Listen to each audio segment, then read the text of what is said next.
Como coordinadora académica de cultura de la Fundación General de la Universidad de Málaga, no puedo estar más contenta porque volvamos a encontrarnos en esta nueva edición de Reinventando la Vida en Común, un ciclo en el que, como sabréis, nos paramos a repensar y a remirar temas y situaciones que nos afectan como personas y como sociedad, y hacerlo desde otros puntos de vista, ¿no? Lo hacemos siempre pues con la compañía y partiendo de la mirada de personas especialistas en el tema, que llevan ya tiempo pensando en él, investigando y trabajando sobre él, ¿no? ¿Quién no se ha encontrado en la situación de tener que cumplimentar una serie de trámites para poder disfrutar de un derecho que tiene o que tenemos reconocido, o de una obligación que nos exige la propia administración, y esos trámites se convierten en una carrera de obstáculos en la que hay muchos momentos que lo que tenemos ganas es de tirar la toalla, ¿no? Así que, pues muchísimas gracias por estar aquí. Muchísimas gracias, por supuesto, a estas dos facultades que nos ceden este espacio tan excepcional para encuentros como este. Muchas gracias al profesor de Ciencia Política de la Universidad de Málaga, Sebastián Escámez, que es coordinador y va a conducir el diálogo esta tarde. También a Yosi, a Manuel, que os los va a presentar enseguida Sebas. Por supuesto, a todo el equipo de la Fundación que también hacen posible esto, y muy especialmente a Cristina Sauquillo, que es responsable del Departamento de Formación y que se pone las pilas y le pone las pilas a todo el equipo para que todos los detalles salgan perfectos. Espero que esta tarde sea muy significativa y que la disfrutéis. Muchas gracias. Pues gracias, Luisa María. Saludar a vosotros, por supuesto, también a quien pueda estar viéndonos, ya no sé a qué hora del día o de la noche, a través del canal YouTube de la Fundación General de la Universidad de Málaga. Tengo que volver a dar las gracias a quienes os habéis acercado esta tarde aquí, porque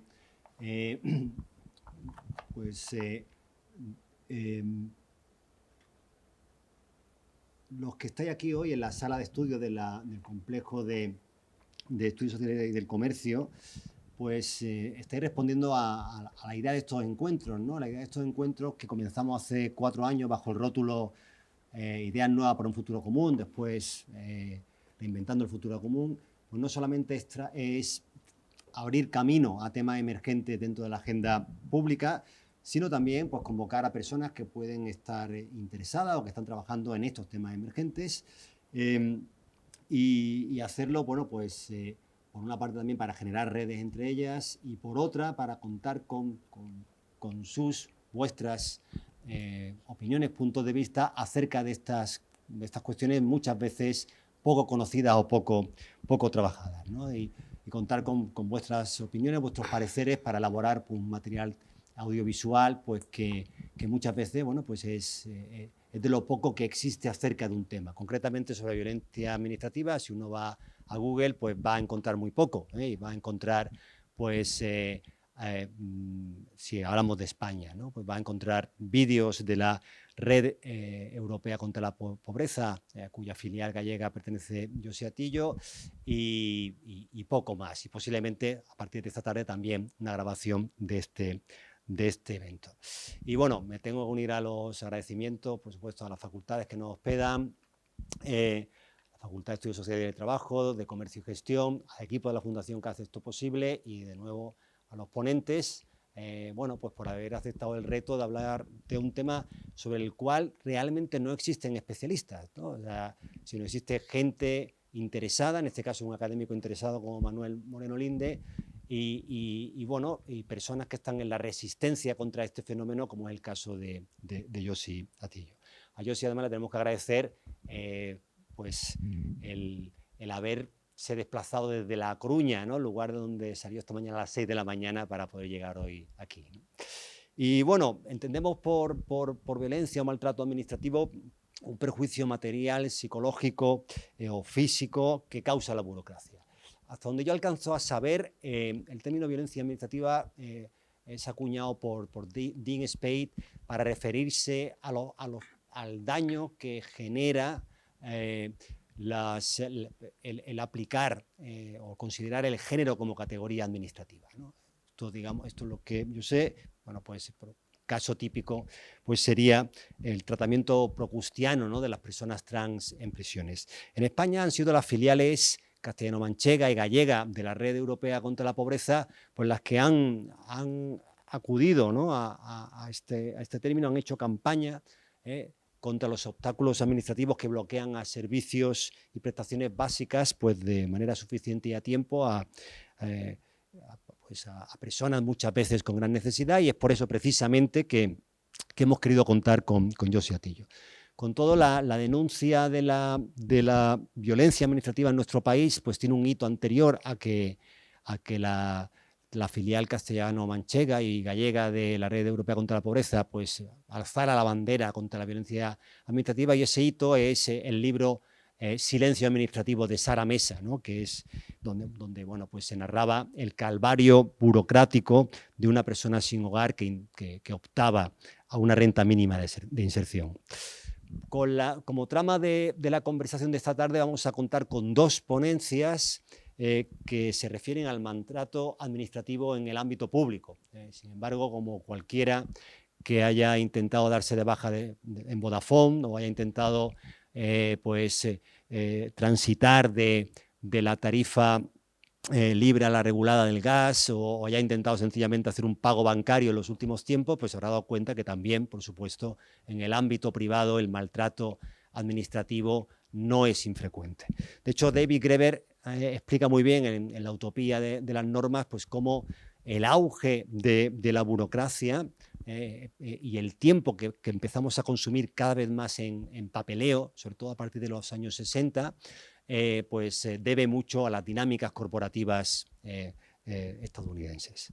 Y bueno, también me parece importante advertir que la lucha contra la violencia administrativa consiste en gran medida en denunciar como lesivo lo que muchas veces se considera normal, ¿no?, aunque fastidiase, ¿no? Dábamos por sentado que la administración te iba a tratar mal, ¿no? Y bueno, pues por eso me parece también importante que se esté alzando la bandera contra esto.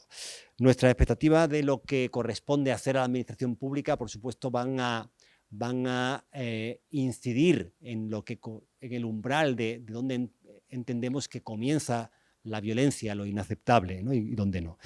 Yo personalmente creo que tenemos que ser cuidadosos a la hora de aplicar la categoría de violencia administrativa o de etiquetar una actuación como violenta para preservar el valor de denuncia de esta etiqueta, pero realmente creo que es una de las cuestiones discutibles y creo que además es una de las cuestiones que tendrá interés discutir esta tarde. Y bueno, yo creo que ya me toca presentar a los dos ponentes que han ordenado unas cuantas ideas para que conversemos en torno a ellas, ¿no?, sobre esa restricción arbitraria de lo posible que la burocracia conlleva tantas veces, ¿no?, y convirtiéndose en adversaria de la creatividad. Abierto esto, o sea, confío en lo que vamos a ofrecer aquí son una serie de ideas ordenadas gentilmente por nuestros ponentes, pero en la confianza y que los que estáis aquí tendréis, ¿no?, también que aportar acerca de lo que es esta problemática y que también ayudéis, ¿no?, pues a configurarla. Y bueno, tenemos con nosotros, a mi izquierda, ¿no?, como los pugiles, ¿no?, la Johanna Ledesma Martínez, Josie Atillo, que ella es graduada en Comunicación Social por la Universidad Autónoma de Santo Domingo, graduada en Relaciones Laborales y Recursos Humanos por la Universidad de La Coruña. Ella trabaja como técnica del programa de sensibilización contra el racismo, la xenofobia y otras formas de intolerancia asociadas sin Reacción y coordina el grupo de participación de EAPN Galicia, que es la filial gallega de la European Anti-Poverty Network. En más cosas, forma parte del colectivo Afrogalega, bueno, productora de radio, pero todo esto lo podéis encontrar por ahí en la web.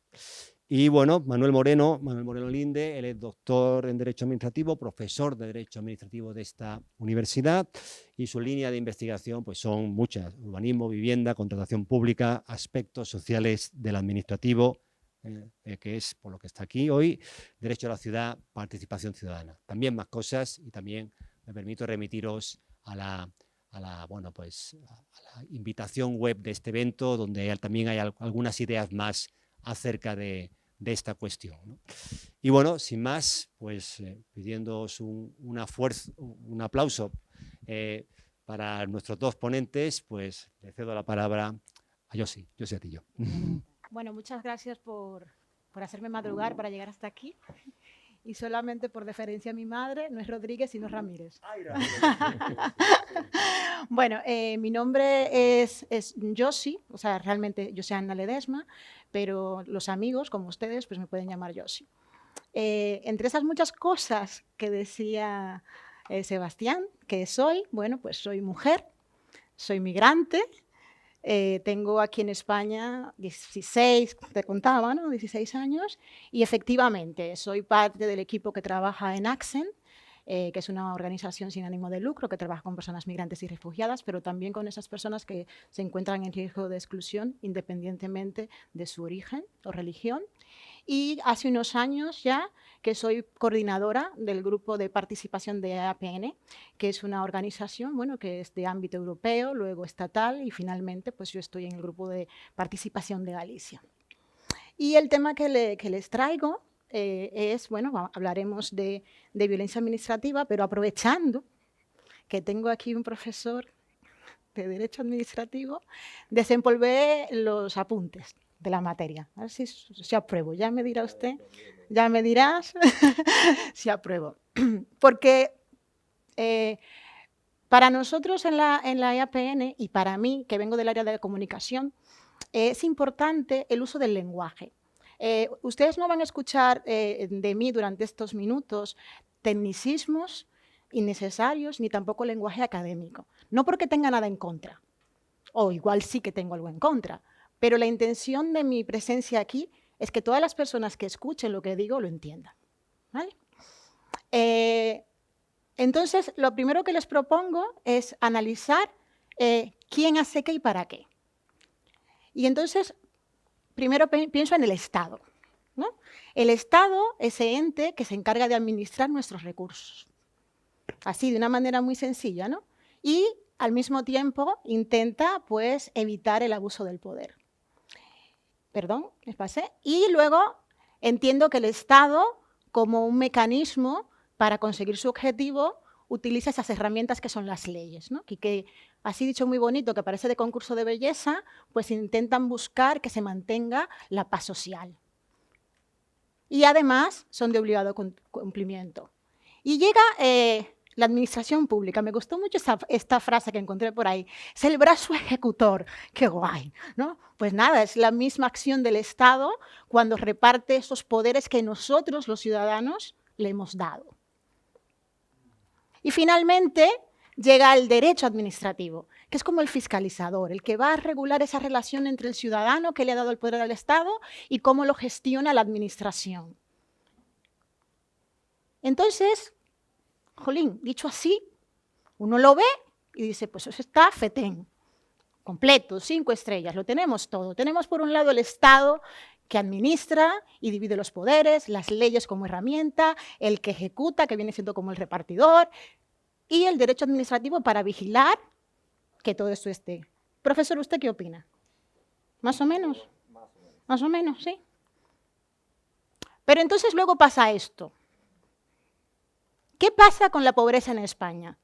Y quiero destacar que en estos datos que les muestro, solo me he quedado con los que son salvables. Las personas que están en riesgo, porque con los excluidos no voy a entrar ahí, pero solamente le diré que son más de 3 millones de personas en España. Sobre ese grupo de personas se rumora que no se quieren adaptar, que prefieren vivir en la calle y que están cronificados. Entonces, bueno, a eso los vamos a dejar para otro momento cuando tengamos más tiempo. Pero en definitiva me llamó poderosamente la atención que la tasa de pobreza en Andalucía, de personas que están en riesgo de exclusión social, supera el 38%. Cuando se habla de porcentajes, como que se deshumaniza. Lo que estamos hablando es que en España hay 10 millones de personas en riesgo de pobreza. Y que en Andalucía, de esos 10 millones, hay más de 3 millones de personas en riesgo de pobreza. Y que además, la forma como se mide la pobreza no es exacta. Tenemos varios indicadores, no es exacto, pero no hay falsos negativos. Lo que quiere decir que posiblemente, si mis compañeros de la EAPN, cuando han hecho el informe, dice que son más de 10 millones, es que estemos llegando a los 12. Nunca inferior. Además, es curioso, por Dios, esto se me va. Perdón. Aquí. Otro dato interesante es que la pobreza tiene muchos apellidos. Hablamos, por ejemplo, me recuerdo mucho del presidente de la EAPN cuando dice, claro, yo es que no conozco niños pobres en familias ricas. Tiene muchos apellidos, pero al final resulta que todos estos apellidos que se le pone a la pobreza se resumen en que las personas, esos 10 millones de personas, más los otros casi 3 millones que hay en pobreza severa, tienen dificultades para cubrir sus necesidades básicas. Y aquí es donde Sebastián y yo tuvimos ahí un pequeño piquecito. Yo, a día de hoy, 16 de marzo del 2023, sostengo y mantengo que el Estado decide quién vive, quién nace, vive y muere pobre en España. Lo decide. ¿Por qué? Porque si a día de hoy los Thyssen están heredando, los Franco están heredando, los Borbones están heredando, eso quiere decir que los pobres también están heredando. Además, es curioso que las mayores tasas de pobreza se repartan en estos grupos: las personas extranjeras, las personas en paro y las familias monomarentales. Defino: monomarental, familia que tiene una mujer a cargo. ¿Vale? Pero además hay otro, la dignidad del trabajo. No llega a contener trabajo, porque resulta que España, que es el país donde he vivido los últimos 17 años, es una factoría para crear trabajo de mala calidad, trabajo precario. Y entonces hay un 13% de las personas que están trabajando que son trabajadores y trabajadoras pobres. El Estado tiene la obligación de intervenir en la calidad de vida de las personas. No le puede dejar esa responsabilidad al mercado. Cuando comenzamos a hablar de violencia, entonces nos vamos a las definiciones de los estamentos que tienen la potestad para hacerlo, pero lo vamos a resumir. Causa daño físico y psicológico. Es como la pobreza. Tiene muchos apellidos, pero al final causa daño. Cuando hablamos de violencia administrativa, seguramente que todos los que estamos aquí han ido al médico. Y en el ticket del médico le pusieron hora de presentación y no de consulta. Y posiblemente cuando llegaron al médico, algunas personas perdieron el tren, perdieron el bus, no le dieron el permiso en el trabajo para llegar y llegaron tarde. Y se expusieron a no ser atendidos o a ser mal atendidos. Sin embargo, es posible que las que tuvieron que esperar 2 o 3 horas, nadie les dio una explicación. Porque claro, la violencia administrativa no es una causa, no nos vamos a equivocar. La violencia administrativa es una consecuencia. Es el resultado de la aporofobia, es el resultado del machismo, es el resultado del racismo que está estructural, está institucionalizado en todas las estructuras de poder de este país. Porque además, yo cuando salí de casa a las 6 de la mañana y me puse esta chaqueta maravillosa, que me queda genial, yo salí con mis prejuicios de casa. Tenía una maleta, una mochila, mi chaqueta verde y mis prejuicios. Y todas las personas que están aquí también. Nadie deja sus prejuicios en casa, su apurofobia, su machismo y su racismo cuando va a cumplir sus funciones laborales. ¿Y cómo lo viven las víctimas? Con frustración, con dolor. Y además, no se puede alegar ignorancia a las víctimas. Es posible que muchas personas no puedan llegar a ponerle nombre y apellido a quién es el final responsable de la violencia administrativa. Pero sí sabe que dentro de los cómplices estamos nosotros, los trabajadores del ámbito de lo social, consintiendo, permitiendo, con nuestras actitudes paternalistas. Y les voy a contar la primera vez que utilicé el término. Lo utilicé en el 2000, efectivamente el 20 de septiembre de 2016, cuando una candidata a la Junta de Galicia, a la presidenta de la Junta de Galicia, nos invitó a un grupo de personas que trabajamos en el ámbito de lo social a una reunión con Mare Thyssen, que es la concejala de Servicios Sociales de Bruselas, ¿no? Creo que sí, por ahí, no me acuerdo bien el nombre. El caso es que nos trasladaron allí para contarle la situación de precariedad que vive la gente en Galicia. Cuando llegamos allí, la señora Thyssen no nos atendió, estaba muy ocupada. Evidentemente, como la señora Thyssen no nos atendió, pues la candidata tampoco apareció. Yo supongo que la foto no era tan agradable, ¿no? Si la comisaria no estaba, pues la foto no salía igual. Y ahí quedamos nosotros con dos técnicos. Yo me enfadé. Y aunque sí que es verdad que mencionaba el término en el texto que leí, que luego puedo compartir con quien quiera, empecé diciendo esta frase: ustedes en España consienten y fomentan la violencia administrativa contra personas como yo. Porque yo no sé si ustedes recuerdan que en el 2016, en marzo, hubo un ataque terrorista en Bruselas. Ustedes no se imaginan lo que es pasar por este cuerpo por un aeropuerto europeo. Y que después no se hagan la foto contigo. Luego los compañeros de Castilla-La Mancha rescatan el término, lo desempolvan, porque fue un término que causó ampollas en las personas que nos escucharon. De hecho, yo creo que cuando lo dije, ya no me escucharon más. Me dijeron que les parecía agresivo, que cómo yo decía esas palabras, que ellos eran muy sensibles con la situación en España.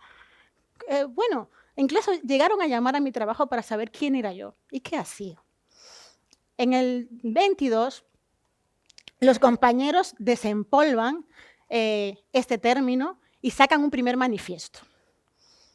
Y luego,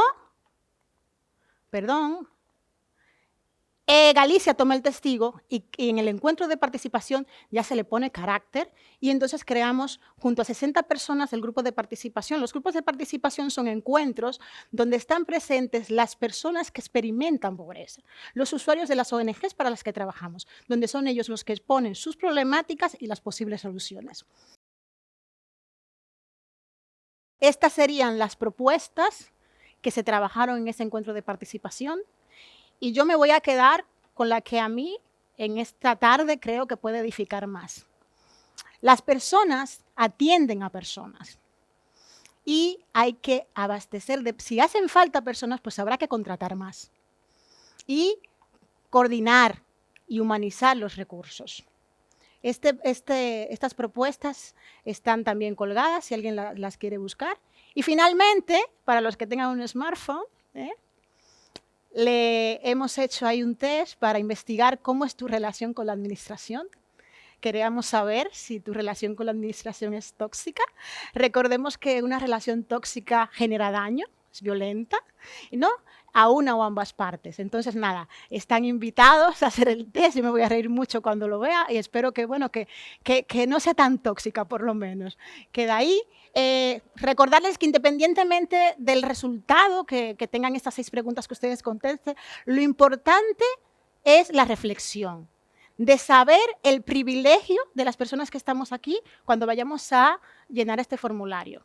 Porque hay personas que no van a tener la oportunidad de llenar este formulario por la brecha digital, ¿no? ¿Cómo se puede acceder a estas preguntas? O sea, escaneándolo aquí. Sí, tienes el QR. Ya está con ellos, ¿no? Ajá. Y bueno, aquí también podríamos abrirlo, pero por temas de tiempo lo vamos a dejar estar y ya luego me comentáis en el debate. Nada, eso. Y también que sepan que tienen el poder de defender sus derechos. Hay que pensar, decía el encuentro, Sebastián, que al final la burocracia quita derechos. Yo no estoy de acuerdo con eso. La burocracia no puede quitar derechos porque la burocracia no es nada.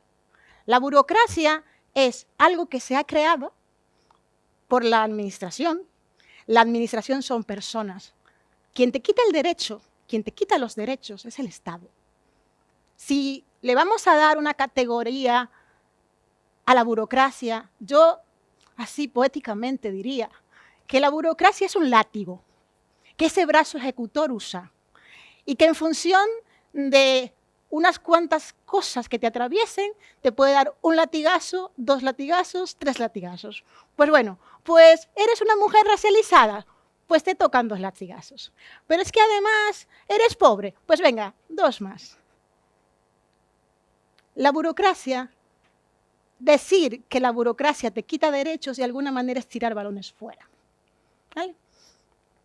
El caso es que la participación yo la entiendo como un músculo que debemos ejercitar para con nosotros y para con el otro. Exigir un trato de calidad no puede depender solamente de la persona que sufre la violencia. Exigir un trato de calidad debe ser parte de nuestra rutina diaria. Y cuando me centro en la administración pública y no en la empresa privada, lo hago porque si el Estado deja un servicio básico a merced de la empresa privada, entonces la empresa también es pública. Y esto lo digo porque en el 2016, en Europa, en el Parlamento, se enfadaron muchísimo conmigo por decir que ellos propiciaban la violencia administrativa. Y hoy día, yo sigo pensando lo mismo, porque casualmente resulta que entre el 2021 y el 2022 en el mar han muerto se han registrado aproximadamente más de 3.000 muertes. Registrado. Que volvemos a lo mismo. Aquí no hay falsos negativos. Pero bueno, venga, va.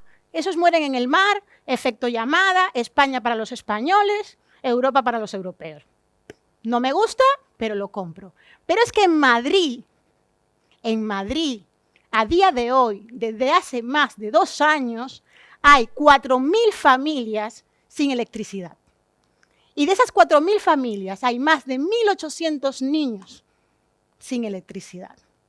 Y esos son españoles. Y eso están donde se les ve. Entonces, lo que tenemos que hacer todos los ciudadanos es exigir, reclamar como ciudadanos y también como personas. Muchas gracias. Bueno, pues ya yo se ha dejado algunos temas para la conversación posterior, ¿no? Como por ejemplo, ¿no? Perdón. Ay, sí, bueno, para empezar a cuestionar esto, ¿no? De que la burocracia, de que se le puede atribuir a la burocracia los males, ¿no? Como una posible pantalla de humo, ¿no? Y entonces, bueno, pues quizás me parece que se me ocurre que esto puede ser una de las cuestiones a discutir después, entre otras. Pero bueno, propongo que escuchemos ahora a Manolo, ¿no? Y que si es tan, en fin, preciso con el tiempo como yo, sí, pues nos va a dar mucho tiempo para que podamos seguir. Lo intento, sí. Venga, vale, bueno, primero muchas gracias, Sebas, por invitarme a este ciclo a hablar de un tema tan relevante como este, ¿no? Bueno, yo la verdad que cuando empecé a preparar esto, inmediatamente me he dado cuenta de que yo a este tema me podía enfrentar desde 3 puntos de vista. Una, como jurista que lleva ya algunos años dedicado a la práctica y a la investigación del derecho administrativo, que probablemente esa es la perspectiva que en esta primera parte de la tarde voy a adoptar, ¿no? Otra como ciudadano que, se relaciona lógicamente con la administración frecuentemente, ¿no? y una tercera perspectiva que es como profesor universitario, que también se tiene que enfrentar pues, a una burocracia bueno, pues, que funciona bastante mal, que es precisamente la burocracia universitaria, ¿no? Y bueno, como digo, en esta primera parte, probablemente la perspectiva que, bueno, que está más presente es la primera, ¿no? Bueno, yo en estos 20 minutos lo que pretendo fundamentalmente es poner aquí algunas ideas sobre la mesa desde una perspectiva jurídica, sobre lo que significa el procedimiento administrativo, sobre los derechos que pueden ejercer los administrados en el procedimiento y fundamentalmente pues sobre las distorsiones que se producen en la tramitación de los procedimientos administrativos, ¿no? Y para ello pues partía también un poco como Josi, ella ha dicho algunas cosas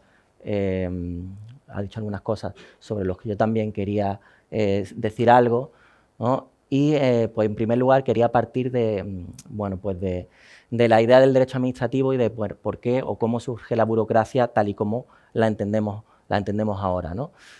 Y como yo sí apuntaba, más o menos, ha mencionado el derecho administrativo que surge, bueno, tal y como lo concebimos ahora, pues con las revoluciones liberales en el siglo XIX, aparece como un derecho armonizador de prerrogativas y de garantías, prerrogativas públicas y garantías de los ciudadanos, ¿no? Y esto se basa pues, en dos ideas fundamentales, dos ideas clave en la construcción de este derecho administrativo. Uno, pues después de estas revoluciones liberales, pues se mantiene que el Estado, la maquinaria estatal, debe pervivir, ahora ya reconstruida como poder ejecutivo, ¿no? Superado el absolutismo como poder ejecutivo, una vez consagrada la división de poderes, ¿no? Y esto se mantiene porque se considera que hay una serie de funciones que solo pueden ser realizadas por una estructura que está dotada de un poder superior al de los individuos, ¿no? Por eso se mantienen unas prerrogativas públicas, unas prerrogativas que desarrolla el Estado a través del Poder Ejecutivo. Bien, pero al mismo tiempo la superación del antiguo régimen implica que ese poder no es ilimitado, lo que obliga a establecer pues, una garantía para salvaguardar esos recién adquiridos derechos de los ciudadanos, ¿no?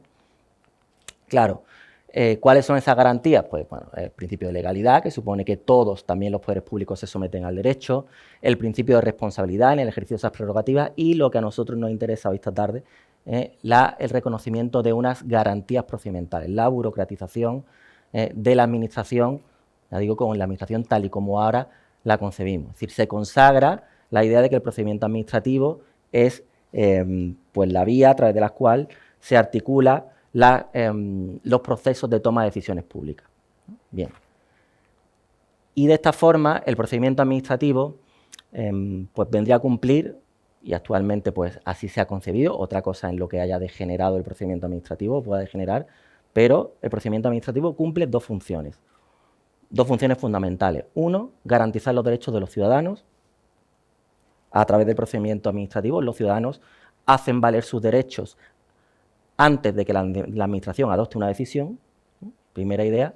De esa forma se garantiza la participación de los ciudadanos en el proceso de toma de decisiones administrativas. Y segunda idea, y esto es importante, la garantía del interés general, la garantía de que las decisiones que adopta la administración son, bueno, pues son adecuadas, son oportunas, ¿no? Y eso, primero, porque en ese proceso de toma de decisiones, de esta forma se garantiza que se tengan en cuenta todos los intereses implicados, los privados y los públicos, y dos, porque se evita que la administración actúe de manera irreflexiva o arbitraria, ¿no? Bien, y digo esto porque entiendo que puede resultar un poco chocante en función del tema de la sesión, pero lo que quiero decir es que en ese concepto de derecho administrativo, el procedimiento administrativo no está en lo malo, no está en las prerrogativas, al contrario, está en las garantías. El procedimiento administrativo se concibe como una garantía, ¿no? Otra cosa es lo que bueno, pues ocurre luego, ¿no? Pero así está conceptuado, ¿no? El procedimiento administrativo. Y claro, yo entiendo que cuando un ciudadano se aproxima, es importante esta idea del interés general, cuando un ciudadano se aproxima a la administración, lógicamente lo hace desde la perspectiva de la satisfacción de su propio interés, su propio derecho, ¿no?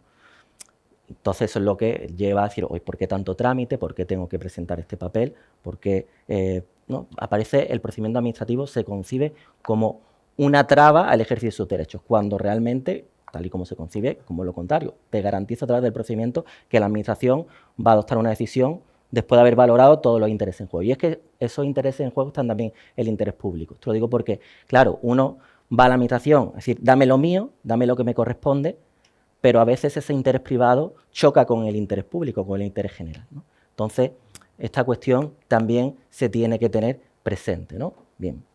Dicho lo cual, ¿no? Porque parece que he hecho aquí una suerte de alegato a favor de la Administración o del procedimiento administrativo y nada más lejos, pero creo que esta perspectiva también se tiene que tener presente cuando se habla de burocracia y se habla de procedimiento administrativo, ¿no? Dicho lo cual, justamente también ese interés general lo que demanda precisamente, porque el interés general no es otra cosa que la suma de los intereses comunes del conjunto de los ciudadanos, lo que demanda es que pues la Administración actúe de una manera diligente cuando va a tratar, cuando va a resolver los asuntos de los ciudadanos, que lo haga conforme a unos compromisos de calidad, a unos estándares de calidad y en un plazo razonable de tiempo. Bien. Esto que digo, esta idea no es otra cosa que lo que se conoce como el principio o derecho a la buena administración. Digo principio y derecho porque lo que inicialmente se concibió como un principio de actuación finalmente ha sido consagrado como un derecho. De hecho, la Carta de la Unión Europea de Derechos Fundamentales consagra el derecho a la buena administración como un derecho pues fundamental de los ciudadanos de la Unión, ¿no? Este derecho o principio de buena administración, a su vez, pues se descompone en otra serie de derechos y de principios, ¿no? Los llamados derechos instrumentales de los ciudadanos en el procedimiento administrativo. Hay algunos que están muy consolidados, muy consagrados. Por ejemplo, el derecho, algo ya he mencionado esto, el derecho a ser oído por la Administración antes de tomar una decisión, sobre todo cuando esa decisión te perjudica, ¿no? A la motivación de los actos administrativos. Pero yo me voy a centrar aquí en dos o tres ideas que creo que son las que, bueno, en función del tema que estamos abordando, son más interesantes y que quizá pues, puedan también ser objeto de más debate, ¿no? Fijaos, la normativa sobre el procedimiento administrativo reconoce el derecho como derecho de los ciudadanos a ser tratados con respeto y deferencia y que la Administración facilita al interesado el ejercicio de sus derechos y el cumplimiento de sus obligaciones. Podríamos discutir si este derecho realmente se cumple y si cuando uno acude a la Administración realmente te están facilitando el ejercicio de tus derechos o no, ¿no? O el derecho a acceder a información pública, la transparencia, también se reconoce como un derecho. Interesante también el derecho a obtener información y orientación acerca de los requisitos jurídicos o técnicos que las disposiciones impongan a las solicitudes que el ciudadano se proponga realizar. Es decir, tú vas y tienes derecho a que te orienten sobre eso. También podríamos discutir si eso se cumple o no. Y, bueno, pues otro derecho, mi favorito, podría decir de los que he mencionado, que se relaciona directamente o está ligado directamente con esta pregunta que nos hemos hecho todos seguramente alguna vez, ¿no? Que es, ¿por qué tengo que presentar este papel otra vez, ¿no? Y efectivamente no tendríamos por qué hacerlo porque se reconoce el derecho a no aportar documentos que ya obran en poder de la Administración. Es también un derecho que obran en poder de la Administración o que ha elaborado ella misma. Y particularmente el derecho a no presentar documentos que yo ya he presentado no ante esa Administración, sino ante cualquiera, porque la Administración tiene capacidad para recabar todos esos documentos. Máxime ahora con la Administración electrónica a la que me referiré a continuación, ¿no? Bueno, tal es así, esto ahora se ha comentado mucho porque hace pues, muy poquito tiempo, hace un par de meses, el Tribunal Supremo dictó una sentencia sentando jurisprudencia sobre esta cuestión, recordando algo que decía la ley, y es lo que acabo de decir, ¿no? Que el ciudadano no tiene por qué, no se le puede requerir al ciudadano que aporte documentación que haya aportado, y no solo eso, sino que además la Administración está obligada a ella a recabarla a través de las plataformas de interconexión telemática. Bien. Otra cuestión relacionada con este principio de buena administración. Los principios de buena regulación. Y esto, pues aquí me interesa, ¿no? Particularmente, pues lo que dice también la Ley de Procedimiento Administrativo sobre esto. Fijaos, dice que que a fin de garantizar el principio de seguridad jurídica, fijaos, dice, la iniciativa normativa se ejercerá de forma coherente para generar un marco normativo estable, predecible, integrado, claro y de certidumbre. Creo que también podríamos discutir si las normas, si ese marco normativo realmente es un marco normativo claro y de certidumbre, ¿no? Creo que también esto tenemos mucho de qué hablar sobre cómo están hechas las normas, quién puede entender las normas. Yo mismo encuentro muchas dificultades para entender muchas normas. Se da la circunstancia, además, hablabais del libro de Sara Mesa, ¿no? que en ese libro lo que se narra es una petición de una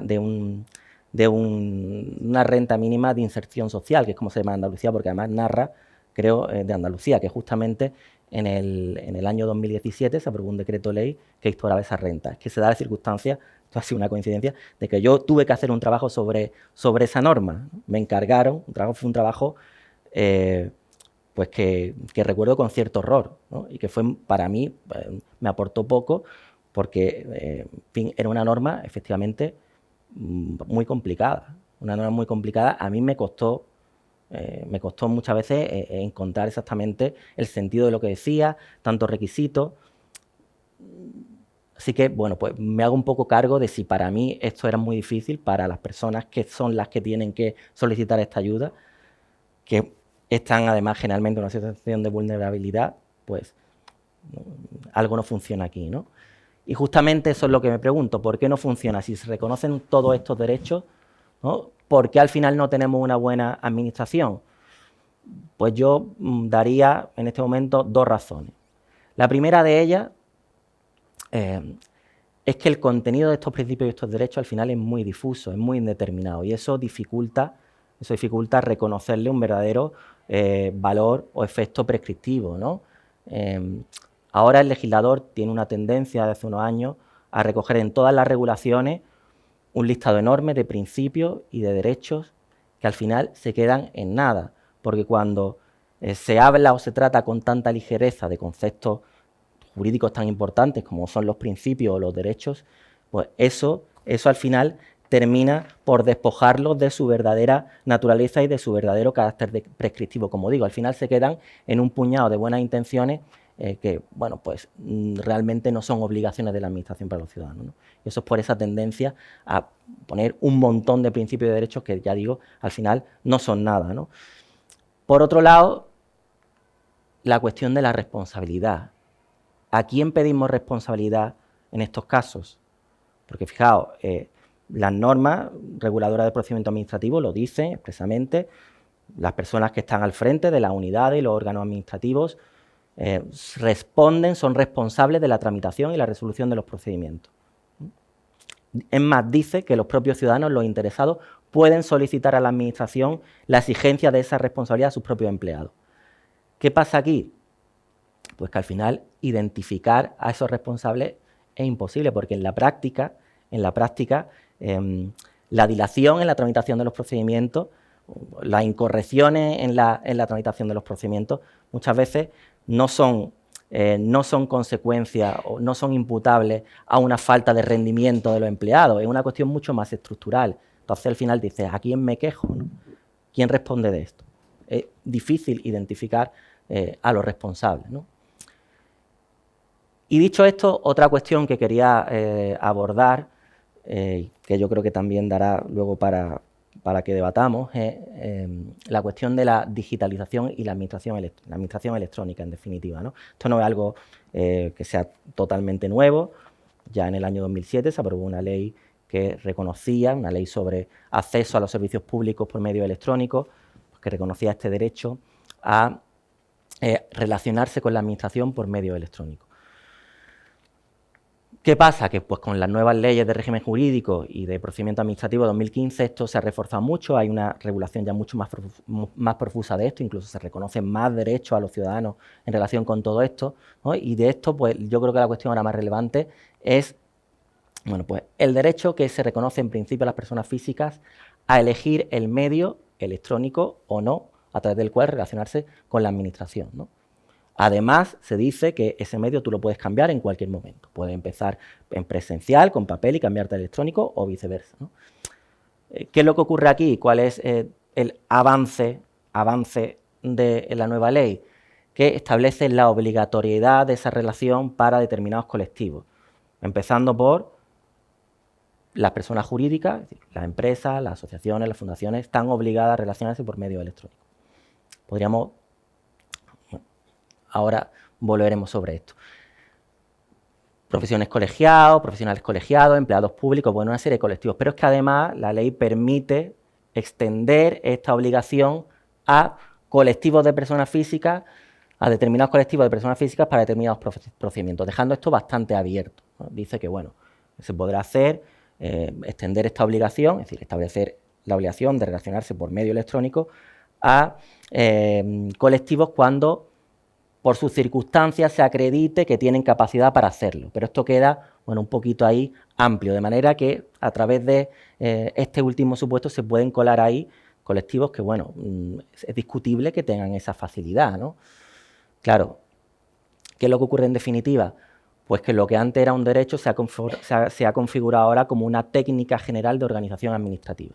Técnica general de organización administrativa, que bueno, esas no son consecuencias menores las que se derivan de esto, sobre todo por el establecimiento de esa obligatoriedad, porque si no se tiene cuidado con todo esto, y de hecho ya está ocurriendo, pues al final lo que se puede es agravar la brecha digital, ¿no?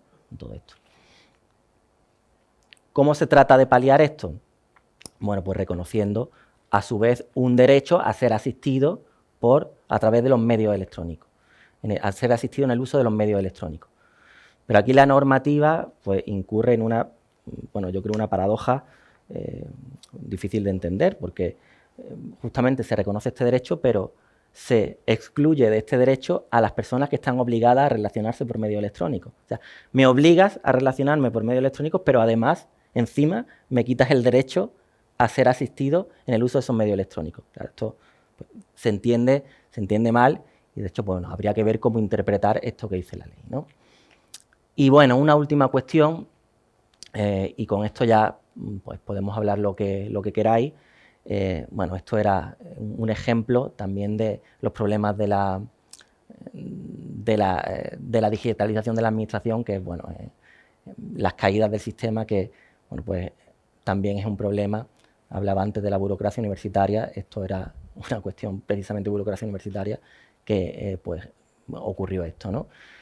Pero decía, una última cuestión sobre la que quería hablar es la generalización de la obligación de la cita previa, ¿no? Todos sabemos que con la pandemia se generalizó, efectivamente, estaba justificado, una cuestión de salud pública, habría que controlar un poco la afluencia de las personas, los lugares de pública concurrencia, y entre ellos pues las oficinas administrativas.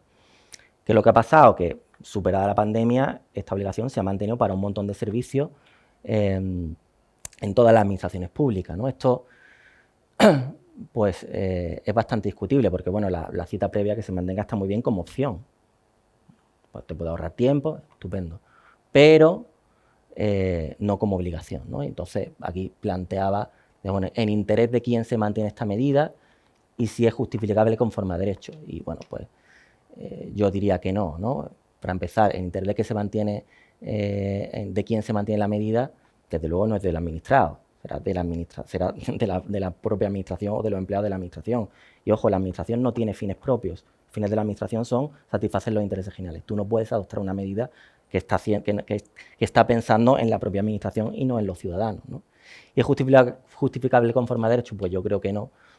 Por este motivo que acabo de decir, porque al final no está buscando el interés general, sino otro interés, y porque además pues, también infringe algunos principios de actuación de la administración, entre ellos pues, el principio reconocido también en la ley de procedimiento de proximidad a los ciudadanos. Por tanto, bueno, esto también es muy discutible, y además, bueno, la verdad que genera esto de la obligación de la cita previa situaciones bastante grotescas.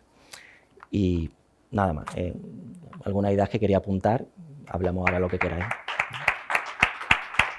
Bueno, fantástico. Muchísimas gracias, Josi, Manuel. Bueno, pues ha llegado el momento de que conversemos acerca de, bueno, partiendo de la trama, ¿no? de estas ideas que nos han propuesto Josi y Manuel, si en algún momento bueno, pues Sergio, ¿tú crees que podremos ver el vídeo o va a ser muy complicado? Si nos va a complicar mucho la vida, no, pero si, bueno, si en algún momento tú lo ves viable y no causa mucho estropicio, lo hacemos, ¿vale? Pero solo, bueno, antes de pasaros la palabra, quizá como algunos de vosotros quizá no hayan leído el libro este de Sara Mesa, de Silencio Administrativo, un librito, está en anagrama, también está en la biblioteca de la universidad, yo mismamente lo pedí, y precisamente en este libro, claro, se cuenta cómo Sara Mesa, es decir, una escritora, en un cierto momento ayuda a una persona que está pidiendo en la calle a intentar optar a esta renta, ¿no? De inserción, ¿no? Y bueno, y las dificultades que ella, ¿no? tiene, ¿no? O sea, que claro, cuando una persona, bueno, pues en principio con estudios, con conexiones y demás, que es toda una odisea, ¿no? Y bueno, y el buen número de... Sí, este es el libro que nos trae por aquí, yo sí. Y el buen número de, bueno, de situaciones grotescas, ¿no? que se producen. Entre ellas está una a la que se refería Yoshi, ¿no? Y es que, claro, que esta persona no puede optar a los servicios, a las prestaciones, ¿no? Porque para eso tiene que estar empadronada, pero claro, no está empadronada en la medida que vive en la calle, ¿no? Después ya por el Boletín Oficial del Estado hizo una, bueno, en principio... Matizó un poquito, sí. Matizó esto y planteó que esto no iba a ser obligatorio, pero en la práctica, bueno, todavía pues, muchas veces se sigue exigiendo, ¿no? Y bueno, era simplemente por comentar esto, porque es una referencia a la que hemos hecho varias veces, a la que hemos mencionado varias veces, pero que igual no está en la mente de todos. Y bueno, pues aquí hay un montón de ideas, incluso hay algo que ha planteado Yoshi, ¿no? Sobre el tema este, muy provocativamente, ¿no? En qué medida pues, la burocracia no es quien quita el derecho, ¿no? Sino el Estado quien lo quita, ¿no? En qué medida la burocracia la idea de burocracia pues, puede funcionar para diluir la responsabilidad, ¿no? Porque parece que le echáramos la culpa a un ente extraño, ¿no? Cuando al final son las personas quienes gestionamos. Pero yo con respecto a esto, parece que será interesante hablar, yo creo que la burocracia le ocurre como al patriarcado. Creo que es que la burocracia hay un estilo de pensamiento burocrático, ¿no? Y un poco la tesis básica de David Graeber en La utopía de las normas, también lo tengo por ahí, también lo podría traer, porque creo que un libro también muy interesante sobre esto, es que bueno, hay un estilo de pensamiento que si no tenemos coches voladores, ¿no? Y que si no hemos arreglado si la evolución humana, ¿no? Pues nos ha encaminado a desarrollar las tecnologías que nos libren del hambre, ¿no? Y nos permitan volar y casi el televiaje, ¿no? Es porque nos incurrimos una y otra vez en este pensamiento burocrático, ¿no? Que tiene mucho de pensamiento mágico, con eso ya acabo, porque hay un aspecto del pensamiento burocrático que no hemos mencionado, pero que es interesante, que es el del credencialismo, ¿no? Es decir, esa creencia en que los papeles tienen poderes mágicos, ¿no? Y ese culto ese fetichismo al papel, ¿no? Y bueno, que por supuesto el credencialismo está vinculado a la desconfianza, que es una especie, no hemos hablado de la violencia administrativa, yo creo que se acrecienta con los prejuicios porque hay personas con respecto a las cuales la administración desconfía más de ellas que de otras, pero de entrada el administrado está bajo sospecha. Es decir, el administrado de entrada es alguien que va a... Después lo que ocurre que, claro, que no todos somos igual de sospechosos, ¿no? Y hay algunos más sospechosos que otros. Pero de entrada, bueno, particularmente en España tenemos lo que la administración piensa que somos todos unos delincuentes, ¿no? Y nos obliga para hacer cualquier cosa a cargar con una cantidad de papeles a veces insólita. Bueno, todo este tiempo era para daros tiempo para que os vayáis preparando para pedir la palabra y espero que aquí tenemos a Rafael Rafael Aguilera. Gracias por... Hoy te paso el micro, ¿no? Te lo pasa aquí. Te lo pasa. Bueno, felicidades por el evento. Creo que ha estado muy interesante las participaciones y las ponencias y el tema, sobre todo lo que sugiere, ¿no? Y yo lo que plantearía es, bueno, de alguna forma el origen porque culpamos a la burocracia del mayor de los males posibles, ¿no? De los males públicos, pero de alguna forma también tendríamos que plantearnos cómo surge esa violencia administrativa, ¿no? Del Estado, ¿no? Es decir, cómo surge el Estado en cuanto a violencia estructural, y cómo esa violencia administrativa también responde a intereses políticos de hiperreglamentarismo. Lo hemos visto en la pandemia, ¿no? Hiperreglamentarismo, excesiva producción legislativa. Bueno, en la pandemia era cada semana cambiaban las normas, ¿no? Era curiosísimo, ¿no? Y todas las organizaciones empresariales, pymes, empresas, todos tenían que modificar su comportamiento en función de la nueva normativa que salía cada semana, ¿no? Entonces, la paradoja esta del Estado, que a la vez te cosifica, te reedifica, te quita derechos, te invade mundos de vida con un imperio o tiranía de la racionalidad burocrática, pero a la vez es el que te otorga prestaciones y al cual le pedimos todo, absolutamente, que suban las pensiones, que mejore la sanidad, que mejore la educación, que haya más becas, que haya más financiación pública, todo. Pero claro, esto nos remite, dentro del marco de estado de bienestar social, pues a una crisis económica, a una crisis de racionalidad, a una crisis administrativa, a una crisis de motivación, que habría que explicarlas un poco, ¿no? Y cómo, de alguna forma, ese imperio, el imperio de la racionalidad burocrática, pues nos está alienando de alguna forma, ¿no? Con mayores formas de cosificación, ¿no? La propia universidad, bueno, el ejemplo que ha puesto el compañero Francisco, ¿no? Perdón. Manuel, es sumamente interesante, ¿no? De querer entrar a una biblioteca central y de que te diga, no, usted tiene cita previa, ha mandado un correo previo. O sea, cuando se supone que la administración pública, esta administración universitaria, te tiene que facilitar, oye, el acceso a la biblioteca, el préstamo de libros, ¿no? Y de pronto te empieza a hacer una serie de requisitos que te impiden poder disfrutar de una garantía, un derecho como es la prestación, ¿no? De una biblioteca básica, ¿no? Bueno, por poner un ejemplo nimio, ¿no? Pero yo creo que aquí estaríamos un poco en esa paradoja, ¿no? Y luego, un poco lo que ha planteado la compañera, ¿no? El tema de las políticas de identidad, porque claro, la izquierda parece que los grandes discursos metarrelatos de la izquierda se han venido abajo, el socialismo y tal, y entonces ahora aparecen marcadores y referentes primarios como el género, como la etnia, la raza, como ser mujer o ser trans, en fin, todas las políticas identitarias que...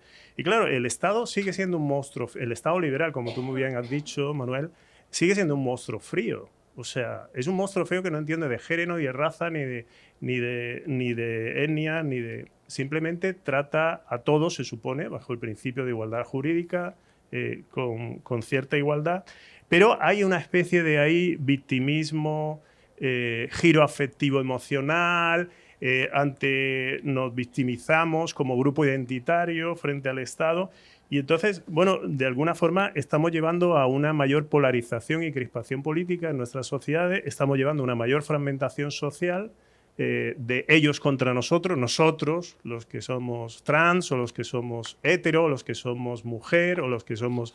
Es decir, estamos formando grupos de identidad que al final entramos en una lógica dialéctica de Carl Smith que planteaba nosotros contra ellos, ¿no? Y por tanto, bueno, lo hemos visto con los populismos fundamentalistas de Estados Unidos, ¿no? De Estados Unidos, ¿no? De fundamentalismo pues religioso contra las minorías, etcétera, ¿no? Entonces yo plantearía estos dos temas, ¿no? El tema, la pregunta sería esa. Para resumir y ya sintetizar, la violencia administrativa también responde a una concepción de Estado que nos ha tocado aquí en la ponencia. ¿Qué tipo de Estado es el que queremos? Porque claro, denunciamos al Estado, pero a la vez le exigimos más prestaciones, más derechos y más garantías, ¿no? Los pensionistas quieren mejora de las pensiones, pero bueno, el Estado también es limitado en sus presupuestos, ¿no? Si no hay ingresos, no puede haber mejora de las prestaciones. Y segundo, el tema de la cosificación, ¿no? Un poco también desde la universidad, porque es nuestro espacio de trabajo, ¿no? Vale, pues yo creo que yo sí tenía una idea del Estado, ¿no? De hecho, ayer justo hablábamos sobre esto, ¿no? Creo que ella tiene una idea muy clara de qué debe hacer el Estado, porque efectivamente yo al principio lo decía, dependiendo de las expectativas que tenemos acerca de lo que corresponde hacer el Estado, pues entonces así, dependiendo de esta expectativa, nos parecerá más o menos normal, ¿no? Su actuación, o nos parecerá más o menos razonable o incluso violenta. Y yo creo que yo sí ha traído, además, ha empezado, yo incluso ayer le decía, oye, yo no sé si empezar por el principio, pero justo parece que era muy razonable comenzar por esta idea acerca de qué debe hacer el Estado para que sea un Estado legítimo y, por consiguiente, cuando incurre en violencia. Pues yo creo que tú tendrías algo que decir al respecto, o no sé si quieres algo que decir al respecto. Me perdí un poco en todo el contexto. Sí, yo también, fue un viajazo, ¿eh? Fue un viaje. Doctora Aguilera, fue un viaje cósmico, ¿no? Por la política como el tercer ponente sí, ahora sí, mismo. Sí, sí. Pero voy a intentar, bueno, pues dar lo que entiendo. Cuando las personas hacen una oposición para ser funcionarios o cuando son candidatos para dirigir el gobierno, lo hacen de manera voluntaria, ¿no? Asumen una responsabilidad. Esas personas son las que constituyen luego esa administración pública con, ¿cómo es que dice la Constitución? La soberanía pertenece al pueblo. Reside en el pueblo español. ¿No? La soberanía reside en el pueblo. Yo te doy la posibilidad de que administres los recursos, que son suficientes. No nos engañemos. No son ilimitados. No son ilimitados. Porque aquí sabemos que hay un grupo muy pequeñito que acumula toda la riqueza y luego un grupo muy grande que gestiona toda la pobreza. Entonces, igual lo que habría que hacer es un reparto equitativo. Y te pongo el ejemplo de la tortilla, que no está ahí por casualidad. Si todos los que estamos aquí ponemos ingredientes para una tortilla y yo y ustedes están de acuerdo con que el Estado administre esa tortilla, ¿quién le gusta la tortilla con cebolla y quién sin cebolla? Pues hacemos 2 tortillas, venga, vamos a ser generosos. 2 tortillas, una con cebolla y otra sin cebolla. Y todos hemos puesto en la medida de nuestras posibilidades ingredientes. Porque hay que recordar que por lo menos en este país todo el mundo paga impuestos. A mí no me regala nada el Estado, nada. Yo podré colaborar un poquito más y podré colaborar un poquito menos. Y la señora de la pensión también podrá colaborar un poquito más y un poquito menos. Y el señor que está vendiendo pañuelos, que está en situación irregular, igual un poquito menos o igual un poquito más, nunca lo sabremos, pero paga impuestos. Eso es lo primero. Y con esos impuestos se hicieron esas 2 tortillas. Y luego hacemos la norma. Venga, ¿cómo vamos a repartir las tortillas? Pues vamos a pedir cita previa y vamos a hacer una cola. Y lo que no puede pasar bajo ningún concepto es que luego la tortilla no alcance. Y que casualmente no alcance para los que más hambre tenían y para los últimos de la cola. Y si en este momento el Estado que tenemos no sirve para repartir una tortilla, entonces que se despida y que se marche. Se reestructura y nos volvemos a empezar. Esa es mi postura. Bueno, yo me permito también recordar con respecto a esto, o sea, esto es un planteamiento, pues, si se quiere, pues muy de base, ¿no? Pero aquí el profesor Moreno. El doctor Moreno, bueno, ha traído una serie, ha recordado una serie de principios orientadores de la acción del Estado, ¿no? Entonces, realmente, bueno, el Estado es un Estado que debe tratarte bien, ¿no? O sea, que el derecho administrativo no está para fastidiarte, ¿no? Entonces, bueno, tenemos un modelo de Estado. Puede no ser el ideal, pero incluso a los efectos de los que estamos hablando del buen trato debido, existen unas normas. Si el papel lo aguanta todo. Y existen unas normas y quizá la pregunta que cabría hacer es ¿por qué estas normas? A ver, no siempre las normas sirven para fastidiar al personal. En fin, yo creo que también, hay Transparencia Internacional nos tiene ubicado donde nos tiene ubicado y no estamos en la cola del mundo a efecto de garantías de los ciudadanos. Bueno, pero es verdad que muchas veces estas normas que eventualmente te permiten ir a un contencioso administrativo y te permiten ganarlo, etcétera, es cierto que para llegar ahí hace falta tener mucho interés, incluso cierto dinero y algunos recursos que no solamente son dinero, ¿no? Entonces, bueno, existen normas, pero es verdad que estas normas muchas veces, bueno, pues son muy difíciles de aplicar porque requieren muchos recursos, mucho tiempo, incluso, bueno, pues poca gente, tú sabes mejor que yo, ¿no?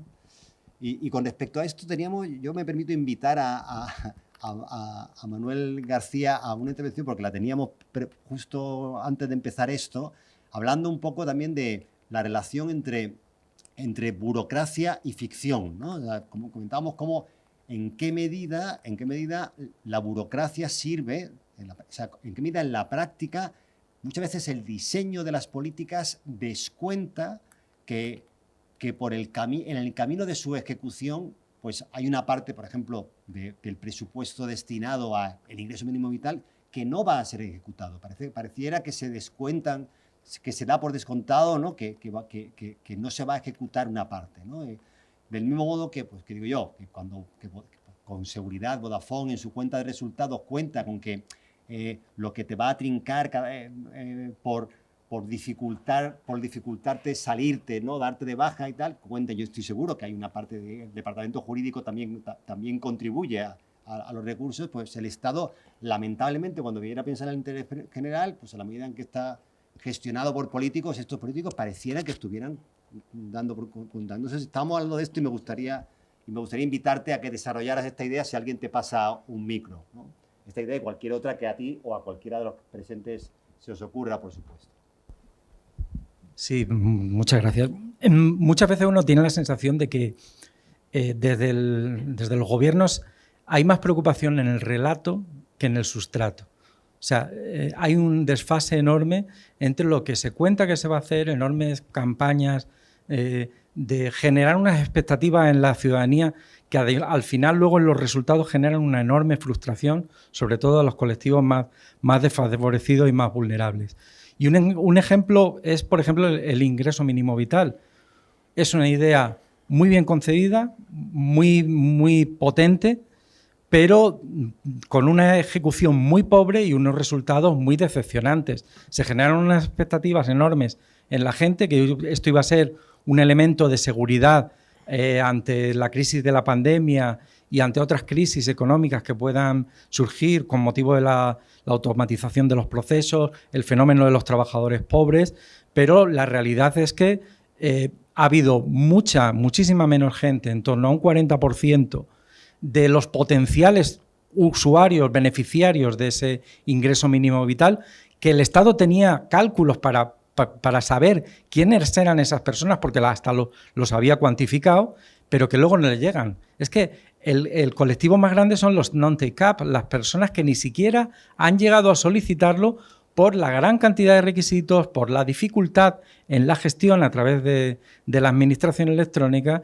y esto da mucho que pensar, porque uno, puesto a pensar mal, puede pensar perfectamente que se diseñan grandes campañas de políticas públicas con un objetivo propagandístico, sabiendo que en realidad ese gasto que está presupuestado no va a ser el gasto real, la inversión real.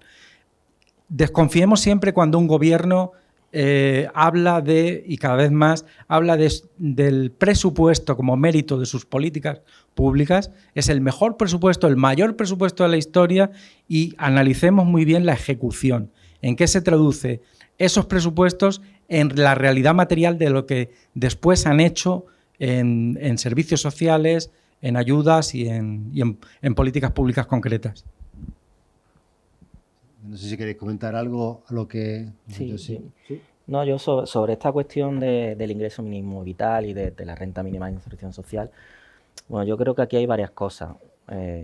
Y una de ellas es que a veces se plantean unos objetivos, pero no se cuenta bien con los medios que se tienen para alcanzarlos, ¿no? Un poco creo que por donde ibas tú.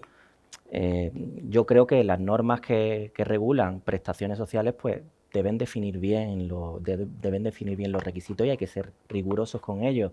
Estamos hablando de dinero público y hay que repartirlo bien entre quien realmente lo merece, ¿no?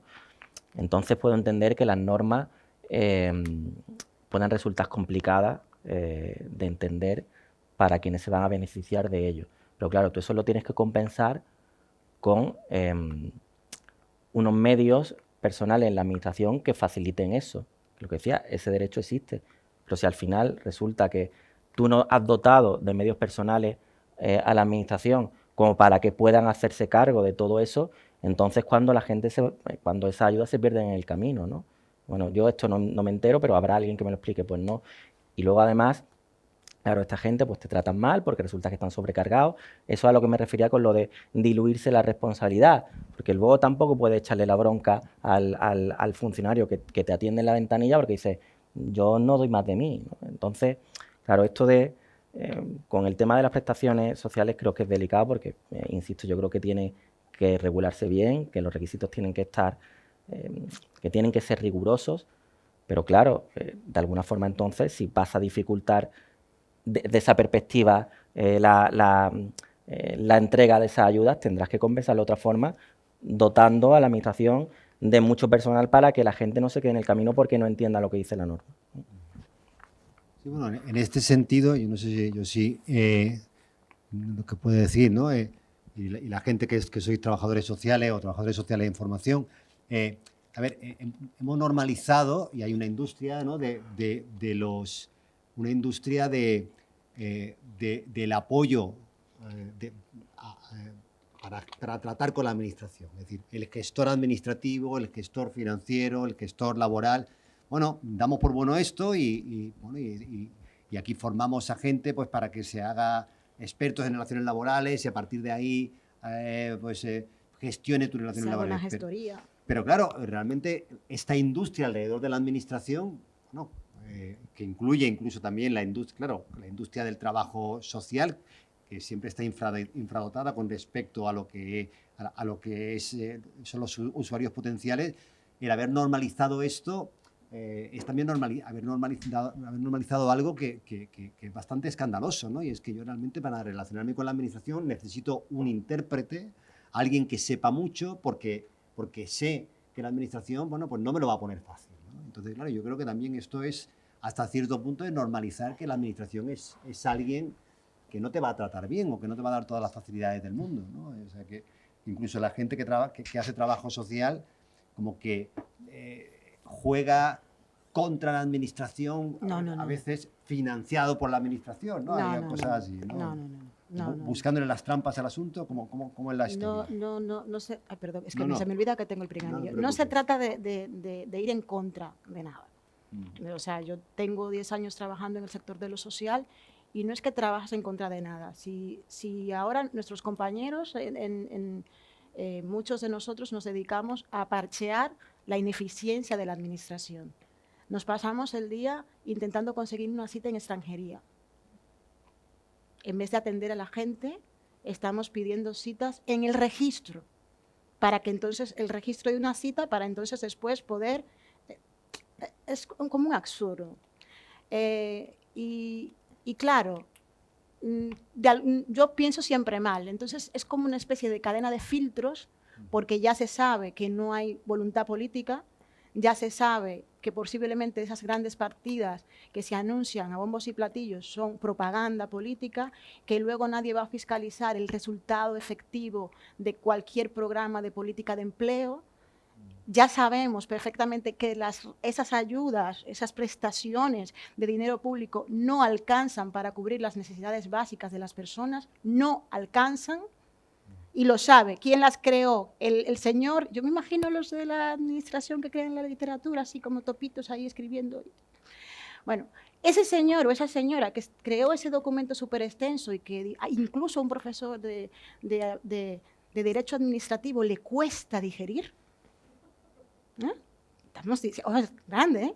El profesor me ha dicho que le dieron un trabajo para analizar el tema de la renta mínima y él mismo se atragantó con la literatura. Oye, Entonces, claro, ¿para qué? ¿Cuál es el objetivo? ¿Hay realmente una intención de que se cumplan los derechos de la gente? ¿Hay realmente una intención o es simplemente generar un cordón de miseria alrededor? Porque la pobreza genera riqueza. ¿Por qué se dan ayudas insuficientes? ¿Por qué se dan ayudas insuficientes? ¿Por qué le das una prestación a una persona cuando sabes que no alcanza para pagar el alquiler de una habitación? Y luego, ¿por qué le pides un recibo de ese alquiler para que la gente tenga que decidir entre comer o alquilar la habitación? ¿Por qué lo haces? Si lo sabes. ¿Quién no lo sabe aquí?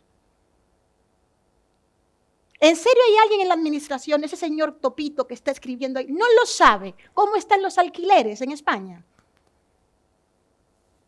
Es que, claro, podíamos teorizar muchísimo y sacar legislaturas y artículos y procedimientos, pero no funciona. Y no funciona porque detrás de estos datos estadísticos hay personas. Y eso lo estábamos hablando antes. Cuando una persona sale a pedir ayuda, mire, da igual si se quiere aprovechar del Estado. porque hay muchos otros que se aprovechan del Estado y no necesitan aprovecharse. Si una persona sale a pedir una ayuda de emergencia para comer, lo primero es darle la ayuda de emergencia para comer y ya luego todo lo demás. Pero no se hace, porque no hay empatía, porque los funcionarios están aburridos. Pues mira, si estás aburrido, vete a tu casa y que trabaje el siguiente. Bueno, yo... Sí. Por favor. Gracias. Se han comentado diferentes cosas. A mí lo que no me ha quedado claro que es la violencia administrativa. Es decir, cuando hablamos de violencia administrativa hablamos de, por ejemplo, de que un procedimiento se resuelva en un máximo de 3 meses. Eso sería violencia administrativa, no sería. Luego sería violencia administrativa, por ejemplo, cuando una persona aparece una resolución provisional donde es excluida por un error administrativo. Eso es violencia administrativa. Esa también ligado con la responsabilidad que puede tener la administración. Si a ti el hecho de que te genere ansiedad, por ejemplo, una resolución provisional donde te deja fuera, que tú luego podrás subsanar y la resolución definitiva se incorporará, ese estado de ansiedad o ese problema psicológico que pueda derivarte es violencia administrativa. Eso se puede solicitar como responsabilidad patrimonial de la administración. Son preguntas que dejo al aire porque sé que no tienen respuesta. Son preguntas muy amplias. Pero también me gustaría discutir sobre estas cosas, ¿no? Porque creo que nos estamos yendo un poco del tema. También se está hablando del Estado y entiendo el Estado, pero el Estado, a mí no me gusta hablar de Estado cuando se habla de derecho administrativo porque una cosa es el poder legislativo, que es el que dice la norma, no es un funcionario, es quien dice la norma, son los políticos, quien dice cómo se va a hacer algo y los requisitos, y los funcionarios, los empleados públicos realmente, son los que ejecutan, son parte de ese poder ejecutivo, son los que ejecutan luego todo lo que aparece en esa legislación. Que un funcionario no pueda darte una ayuda no quiere decir que no quiera darte esa ayuda. Los funcionarios No lo simplifiques al funcionario que está en la casilla. Eso viene de más arriba. Exacto, ahí es donde voy. Incluso cuando no he hablado del gobierno, es porque se ha demostrado que da igual quién gobierne. No, pero no el gobierno tampoco, es el poder legislativo. Claro, es diferente. Claro, es el legislador. Exacto. Pero el legislador, ¿quién lo elige? ¿A quién representa? El pueblo. Sí, pero que entendamos que los funcionarios son parte de ese sistema. Los funcionarios no deciden. Deciden en base a unas normas jurídicas que ya están planteadas por el legislativo. Entonces, también hay que tener cuidado con eso.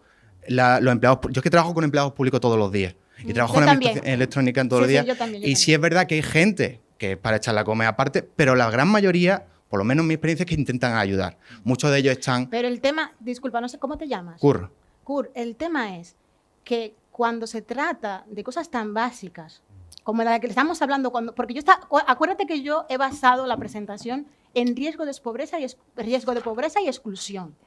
Evidentemente es una escalera y hay tramos y podemos hablar de violencia académica y podemos hablar de muchos otros tipos de violencia. Pero yo te estoy hablando de aquella que se ejerce en la gente más vulnerable, ¿vale?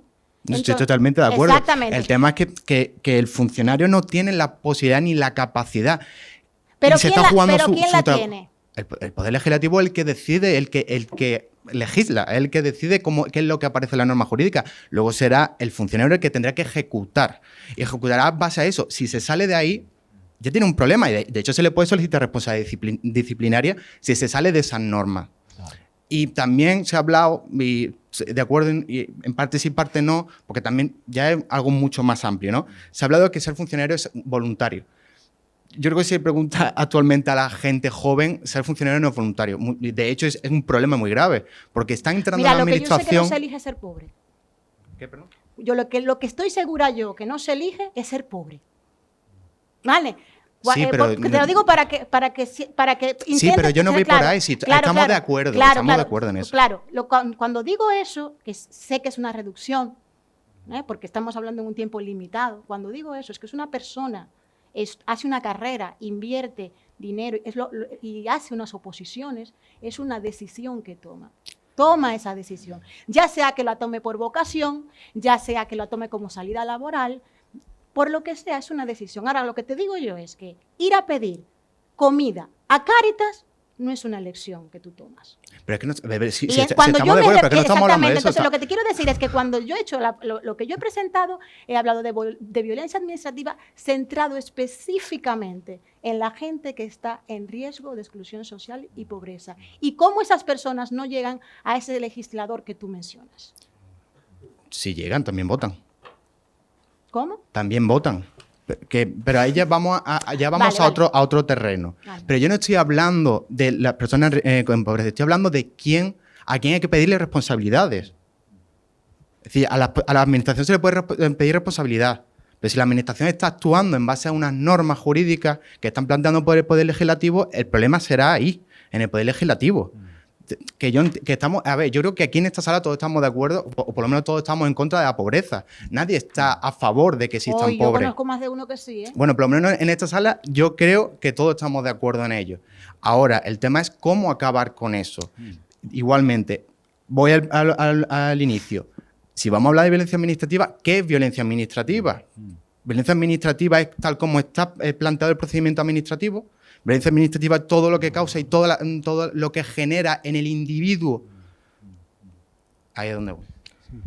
Bueno, yo creo que violencia administrativa no es eso, ¿no? Antes hablábamos de si al final llamamos a todo violencia administrativa, el concepto se devalúa, ¿no? Es decir, que la administración tarde tiempo en responder, más tiempo del previsto, eso no es violencia normal, es de hecho normalidad administrativa. Tal es así que por eso existe el silencio administrativo. Por cierto, el título del libro, que luego realmente en el libro no se explica exactamente qué es el silencio administrativo. No quiero insistir en la perspectiva. Es que tiene muchas terminologías ahí. Pero el silencio administrativo, claro, no se explica porque no lo tiene por qué explicar, Claro, porque el libro no se trata de explicar qué es el silencio administrativo, pero el silencio administrativo precisamente es una garantía. De hecho, hasta es hace la garantía poco era bueno. frente a, es una garantía basada en la aceptación de que la administración no siempre responde a tiempo.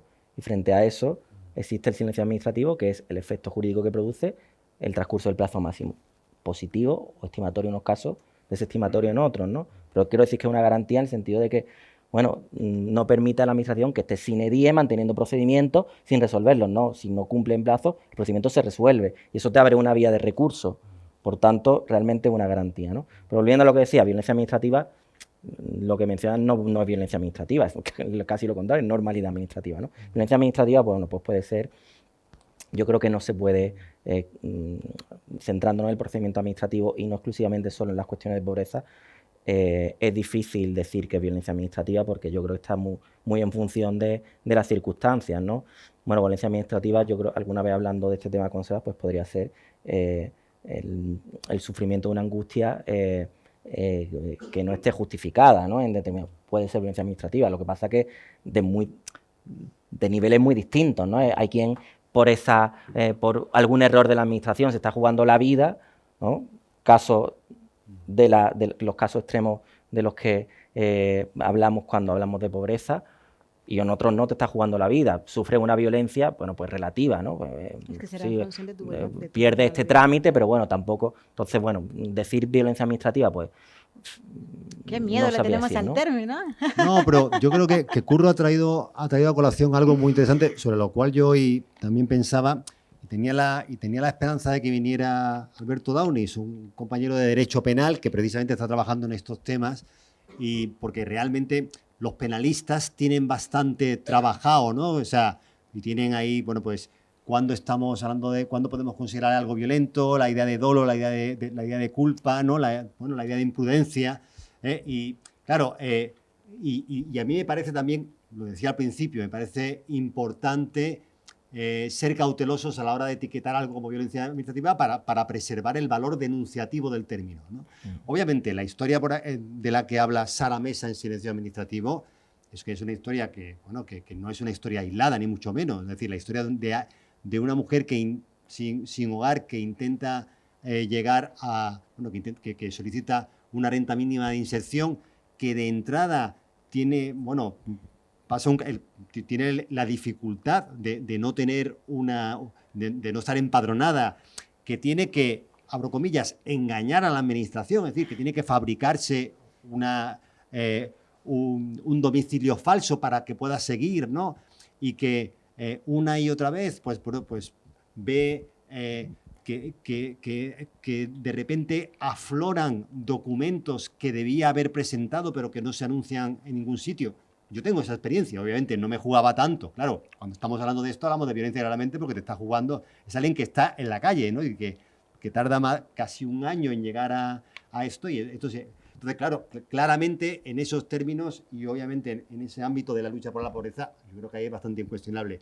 Pero es cierto que, claro, que cuando Vodafone, ¿no?, realmente no se da, te hace imposible quitar, digamos, anular el trámite, o cuando cualquier administración para un ERTE, ¿no?, te hace tirarte al teléfono días y días, e incluso se ha dado caso de gente que ha tenido que ir a Guadalajara, ¿no?, a gestionar una solicitud de ERTE, o cuando la gente que está en extranjería, ¿no?, bueno, pues para pedir que también tiene plazos de esperas de 6 meses para una cita. Claro, y incluso para alcanzar esto, bueno, yo creo que este tipo de obstáculos que realmente están limitando derechos muy básicos, como incluso la residencia legal, esto es para pensárselo. A partir de ahí, el tema de la responsabilidad. Yo estoy de acuerdo, yo creo que todos, cualquiera que ha trabajado en la administración o con la administración, se ha encontrado con lo siguiente, con que hay un montón de gente que se la está jugando para ayudar a otros. O sea, cualquiera que trabaja en la administración y tenga buen corazón, ha prevaricado. No te queda otra, ¿no? O sea, la prevaricación realmente es diaria, porque es que realmente, o sea, yo he tenido puestos de responsabilidad menores y he prevaricado, porque lo confieso, porque es que era la única manera de ayudar a la gente, ¿no? Que me hacía una solicitud, que me la estaba entregando de una manera, esto es fuera de plazo, no es fuera de plazo, pero que vamos, ¿de qué estamos hablando? Entonces, por supuesto, ¿no? Yo en este sentido, por eso, y ligo con algo que decía antes el profesor del Águila, que me parece interesante, ¿no? Que tú decías, hablemos de Estado y no de burocracia. Es que la burocracia es un sistema de pensamiento, y en este sentido, pero que sea un sistema de pensamiento no significa que sea una plaga que no se pueda tratar. Es decir, creo que el interés que tiene hablar de violencia administrativa, es decir, es pensar que no es un asunto que solamente puede dar lugar al proceso de Kafka, sino que es un problema que está realmente limitando el acceso a un montón de derechos. Y esto tiene solución. Ahora me gustaría que hablásemos, por cierto, de las posibles soluciones, claro, algunas de las cuales vosotros habéis explorado, que, bueno, que pasan por, muchas veces por dotar personal. Se sabe perfectamente que el personal del servicio de las administraciones públicas, hay un modelo, ELMOR, entre los modelos de funcionamiento de la administración pública, tiene lo que se llama el modelo de administración del sistema, que básicamente significa de cómo los procedimientos administrativos son empleados por los empleados públicos para protegerse de situaciones muy desfavorables como la falta de recursos. Entonces ahí está el etiquetado. Este tío, un pesado, bueno, pues lo voy a apartar, no lo quiero conmigo, lo voy a hacer la vida imposible. O todo lo contrario, como este tío es peligroso, lo voy a tratar bien, ¿no? Y tal. Bueno, hay una parte que tiene que ver con falta de recursos, pero hay otro tipo de cuestiones. Quizá... Sí, no, te voy a decir que en el tema del funcionariado, el tema es que hay situaciones X que no se pueden dejar a la buena voluntad del funcionario. Y hay muchos trabajadores que están quemados, porque tienen mucho volumen de trabajo, ni siquiera conocen las directrices de su trabajo. O sea, no están al día de los cambios. Y te lo digo porque yo trabajo en temas de migración. No están al día de los cambios en la ley de extranjería. Y hacen que una persona dé 3 y 4 viajes, porque la normativa, porque ahora esto, luego te hacen un requerimiento, luego te hacen una subsanación. Y según a qué personas afecte eso, es que posiblemente le estés quitando el trabajo porque esa persona tiene que pedir permisos en el trabajo, le estás dificultando las posibilidades de conciliación si tiene familia mayores, si tiene una persona dependiente en casa. Y por eso no se puede, cuando hablo del funcionario, el que da la cara, que es cuando decía en la presentación, al final, la persona que recibe la violencia, ¿a quién ve? ¿A quién es la persona que le entrega la solicitud? A ese funcionario que está en ventanilla, a esa funcionaria. Entonces, pasa por formación. Pues habrá que formar a los trabajadores y trabajadoras. Tienen que estar al día de los cambios en su trabajo, de a quién acudir cuando tienen dudas, que a veces no saben a quién acudir. Y habrá que apuntalar esos servicios que están desabastecidos. Habrá que invertir ahí, pues habrá que sacar dinero de defensa y del dinero que le dan a los de fronteras para invertir, pues seguramente en los servicios sociales de base. Porque es ahí donde hace falta ahora que se inyecte dinero para tener más personal, pero personal preparado. preparado, con materias transversales, para saber si hay un funcionario o una funcionaria que con la posibilidad de hacer las cosas bien, como tiene algún prejuicio, ya no se interesa en hacerlo bien, porque eso pasa. Y pasa más de lo que pensamos. Lo que pasa es que a veces pensar desde nuestro privilegio, que algunas cosas pasan, es muy difícil porque no lo hemos experimentado. Pero hace falta formación, hace falta información, hace falta que se eduque en derechos, no solo a las personas que padecen la violencia, sino al que está al lado, al ciudadano de al lado. En la medida que yo aprendo a reclamar mis derechos, el que está delante de mí, pues intentará educarse, igual para que no le caiga un marrón, como dices tú. Pues mira, para que no me caiga un marrón, voy a ver cómo es esta normativa y me la voy a investigar. Yo normalmente quiero pensar de uno en uno. Primero, en lo individual, porque lo individual es lo que genera lo colectivo. Al final hablamos de Estado, hablamos de legislador, hablamos de estructura, hablamos de burocracia, pero al final también detrás de esas cosas hay personas, ¿eh? Bueno, yo no sé si... Sí, por favor. Claro, claro. Ya han visto lo que te han preguntado y han expuesto, me parece ya también añadir, no sé, creo que se me escucha, pero bueno. Yo iba a preguntar la primera por lo último que has dicho, que es que las administraciones están hechas de personas. Entonces las personas son las que hacen las instituciones. Me he quedado hasta el final para ver quién tenía la culpa, si el Estado, si el legislador. Y mientras hablemos de quién tiene la culpa, nada se va a arreglar. Entonces yo me quedo con tu ejemplo de la tortilla, porque ¿sabes qué pasa? Cuando yo tengo que explicar algo que a lo mejor es muy complicado, me voy directamente a la comida. Es muy fácil, la comida une mucho. Y me voy a la comida y me quedo con la tortilla, una tortilla nada más. Solo una, con cebolla o sin cebolla. Da igual. La cuestión es que hay recursos, son limitados obviamente, pero hay recursos para todos. Lo que habría que preguntarse es quién se queda con los 3/4 de la tortilla, porque con el otro cuarto nos tenemos que dar de hostias los demás. La mitad, o más de la mitad, se lo queda, porque se lo puede quedar... Va en un tupper. Va en un tupper.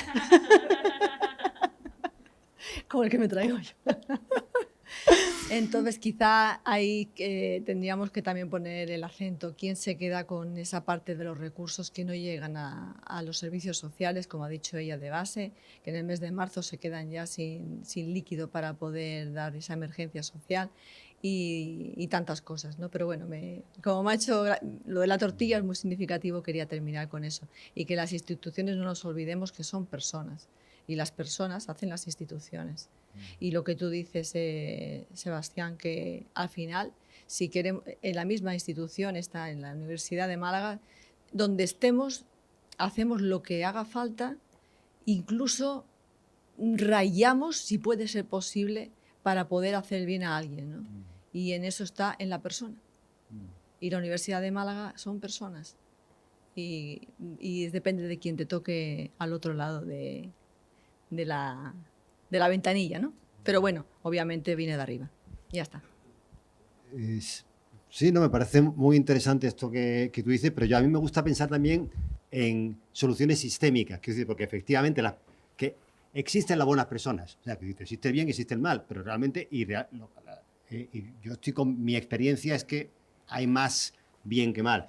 En la investigación sobre el mal de Hannah Arendt dice que realmente lo que sostiene el mal en el mundo es la banalidad, es decir, la masa de gente que realmente no se atreve, que si hay una corriente fuerte hacia el bien se va a apuntar a esto, pero que si hay una corriente más fuerte hacia el mal lo va a hacer sencillamente para amedrar o por miedo a otra cosa. Pero bueno, más allá de esto, existen soluciones sistémicas sencillas, por ejemplo, simplificación de trámites administrativos. Vamos a ver, ¿cuántas veces realmente son necesarios la solicitud de todos los documentos que se solicitan para todos los trámites ante los cuales estamos? Bueno, es que realmente ahí claramente no, es decir, este derecho que uno tiene a no tener que aportar una documentación que obra ya en manos de la administración.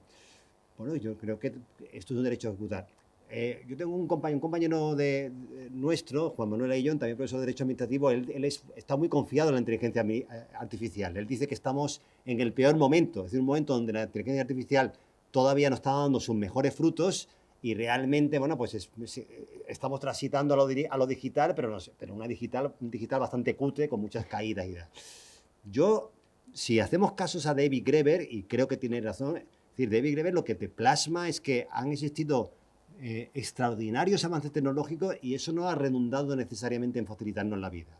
Vamos a ver, la digitalización, entre otras cosas, consiste en que ahora trabajamos más para la administración, en el sentido de que rellenamos más papeles, consumimos más tiempo generando papeles. También la digitalización ha conducido a multiplicar las obligaciones de los administrados, porque es más fácil exigir y porque como comentábamos aquí en el último encuentro, todo se ha hecho más rápido y entonces a la gente tú tienes una ocurrencia de establecer un nuevo procedimiento de calidad y al día siguiente ya le estás pidiendo a todo el mundo que te dé no sé cuántos datos y tal, ¿no? Bueno, yo creo que se trata básicamente de hacer una reflexión sobre, para empezar, se me ocurre, junto con dotar de más recursos, ¿realmente es necesario este trámite? ¿Realmente lo necesitamos? ¿No se puede hacer de una manera más sencilla? Hay una metodología, y ahora te paso la palabra a Manolo, que se llama la metodología HIP, que el gobierno de Aragón lo está potenciando, que lo que está buscando es para intentar ahorrar trámites, ahorrar burocratización y generar más tiempo para que se generen dinámicas de conversación. Para resolver un problema hay que hablar, pero normalmente quien está en un puesto de gestión sabe que tiene muy poco tiempo para pensar sobre cómo arreglamos las cosas. La mayor parte del tiempo lo consume en el diario de rellenar las obligaciones de control y calidad, por ejemplo. Entonces, bueno, yo creo que son ideas, pero esto no lo digo yo, o sea, estoy sacando, estoy leyendo en voz alta literatura sobre simplificación administrativa, sobre la cual se lleva hablando durante muchos años, pero sobre las cuales hay planes, pero sin compromisos previos, con fechas, se va a hacer esto con fecha tal, ¿no? O sea, transitamos a lo digital hace 4 días, ¿no? No sé, Manolo, si quiere añadir algo. Bueno, como se habéis dicho varias cosas y quería comentar sobre algunas de ellas. Yo estoy muy de acuerdo con lo que has dicho sobre la necesidad de la formación de los empleados públicos, ¿no? Porque a veces la falta de eficacia de la administración también deriva de la falta de formación de que tienen que hacer los trámites, ¿no? O sea, para satisfacer ese derecho a ser orientado, a ayudarte en los medios digitales y demás, el funcionario tiene que estar formado y no siempre lo están, ¿no? Entonces eso, por ahí, creo que es importante. Y creo que también es importante mejorar la evaluación del desempeño de los empleados públicos. Me parece fundamental y esto es algo que no cuesta dinero, en principio, o no cuesta mucho dinero. Trata de modificar algunas normas para esto. Con esto no digo que ahora haya que putear a todos los empleados públicos, pero bueno, quizás tú puedes regular el empleo público, la evaluación del desempeño, para exigir unos mínimos. Lo que no puede ser, y esto nos pasa a todos, yo aquí no voy a decir nombre desde luego en la universidad, pero aquí todos tenemos ya el teléfono del empleado de la universidad que te atiende bien, ¿no? Uy, este es de los buenos. ¿Te tocó la rubia? Este es mi teléfono. Después de tanto hablar, ¿no? Después de tanto llamar, he conseguido con el que me resuelve las cosas. Y también te sabe el que no te resuelve nada. A lo mejor no tienes que ser un Superman, no tienes que ser este que te resuelve todo, ni tampoco el otro. ¿Eso cómo lo consigues? Pues intentando compensar esto un poco y que, bueno, pues que todos al final te puedan responder de alguna manera, ¿no? Claro, esto de que haya, eso de que unos tanto y otros tampoco, eso dice que entonces tenemos un problema con eso, con la evaluación del desempeño, porque se permite que al que no hace nada, no haga nada y al que hace mucho, pues bueno, es porque lo que no se puede es hacer depender del propio funcionario que el desempeño sea mejor o peor, ¿no? Y esto hay que tenerlo presente. Y respecto a lo que decía sobre la simplificación administrativa, bueno, sí al margen de lo digital, que ahora también comentaré algo sobre eso, hombre, había algunos avances en los últimos 10 años, 15 años, 10 años sobre todo, en un ámbito, por ejemplo, que es el de la sustitución de las autorizaciones por declaraciones responsables. Aquí esto era un país en el que todo va con autorización. Y digo más, seguiría siendo así si no fuera por la Unión Europea, que es la que aprobó la Directiva de Servicios y dijo que ya la autorización, eso es autorización para todo, no.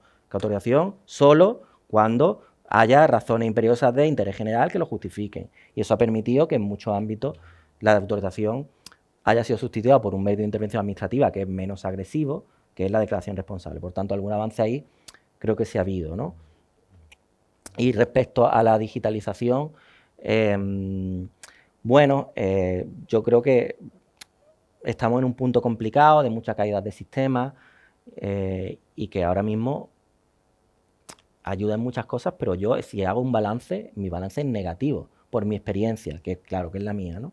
Porque fijaos, tú tienes un plazo para hacer un trámite, para presentar unas alegaciones, para presentar una solicitud. Pues ahora, de ese plazo, que son 10 días, 15, un mes, te tienes que reservar un par de ellos por si el sistema se cae. Eso no pasaba antes. Yo cuando ejercía de abogado, unos años, yo tenía un plazo que terminaba hoy, 16 de marzo. Y a mí eso no me preocupaba, o sea, que tenía claro cuándo iba a presentar el escrito, que era el día 16 a las 9:30 en Correo del Corte Inglés, que cerraba a las 10. Podía apurar el plazo hasta el final, porque no me fallaba. Ese sistema no me fallaba. Y ahora te puede fallar. Entonces tú dices, lo voy a dejar esto listo. Estás perdiendo plazo. Te estás perdiendo al final un par de plazos porque el sistema puede fallar. Eso, a mí, al final, el balance para mí, de momento, no es, pues, hombre, sí es verdad que luego hay muchas cosas que te evita tener que ir a, pero bueno, es esa angustia que yo no me atrevería a llamar tampoco violencia administrativa, pero esa angustia me la genera es la digitalización de la administración. Perdona que te interrumpa, pero ¿dónde está la vuelta de rosca que lo convierte en violencia? Tú tienes unas capacidades y unas herramientas que te permiten incluso distinguir dónde tienes el nudo y llegar a esto.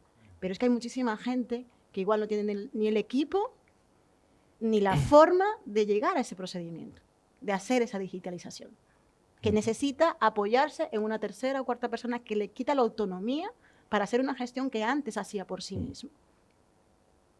Entonces eso es violento. O sea, tú que antes podías ir a Correos del Corte Inglés y entregar tu solicitud, ahora tienes que depender de Josi que te haga el favor de abrir el ordenador, conocer tus datos, llenarte la solicitud y hacerte algo que ya tú hacías por ti mismo. Y así, en esa brecha hay muchísimas personas. Sí, sí. Y nada, tanto en el manifiesto que se hizo en Castilla-La Mancha como el que se hizo en el encuentro de participación de la APN, yo creo que hay consenso. O sea, lo que proponen las personas que participaron es eso, lo mismo, información, que se humanicen los recursos, que si bien es cierto que tenemos que avanzar hacia lo digital, que se vaya compensando con la presencialidad y que además no se asuma o se presuma que las personas ya saben utilizar esa tecnología, que se da informaciones para los usuarios, para que sepan usarlo, que luego no es verdad que en todo el rural hay internet, que no es verdad que todo el rural está conectado con un transporte que le permita llegar en fecha y hora a los sitios. Entonces, esas son otras realidades que se trabajaron en el grupo de participación y que yo les invito a ver el manifiesto y compartirlo, a ver, igual llega a alguien, ya que le dan el trabajo hecho a la administración o al legislador o al Estado, y a ver si encontramos quien quiera hacer algo. Magnífico. Bueno, pues nos aproximamos a las 2 horas de sesión, porque así vamos a terminar. Rafael, ¿tú querías decir algo? Yo no sé si ha caducado. No, que sea microponencia, por favor.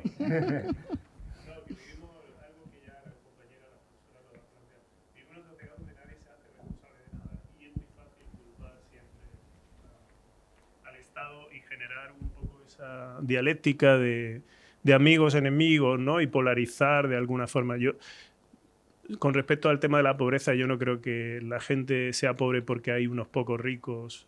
No creo que la culpa la tengan los ricos. Ojalá todos fuéramos ricos o todos pudiéramos... No, yo dije que la culpa la tenía el Estado. El Estado que no sabe distribuir la riqueza y por tanto quitarle a los ricos para dárselo a los pobres. El Estado que empobrece a una mujer madre sola y que impide que sus hijos tengan una educación de calidad, condenando a sus hijos a la pobreza.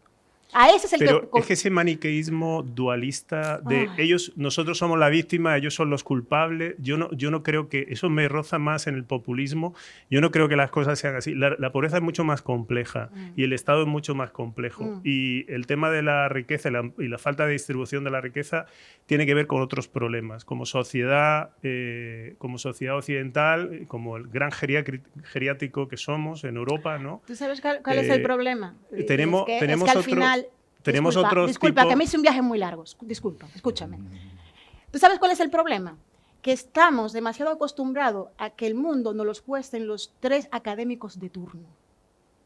Pero es que escúchame, eso es una simplificación. Necesito que me escuches. No sí, estoy es de acuerdo. totalmente No una estoy de simplificación. acuerdo. Estás simplificando Sí, Rafael. una Sí, realidad Rafael. muy compleja. Es una simplificación de una realidad muy compleja que tú no has vivido posiblemente. No lo sé, no te conozco. Pero estamos muy acostumbrados, sobre todo en el mundo académico, a que la vida nos lo cuente gente que no ha padecido las cosas. A citar siempre los 3 teóricos de turno. A no dar oportunidad a nuevas voces, a nuevas teorías, a nuevas creaciones, porque es muy cómodo, es muy cómodo.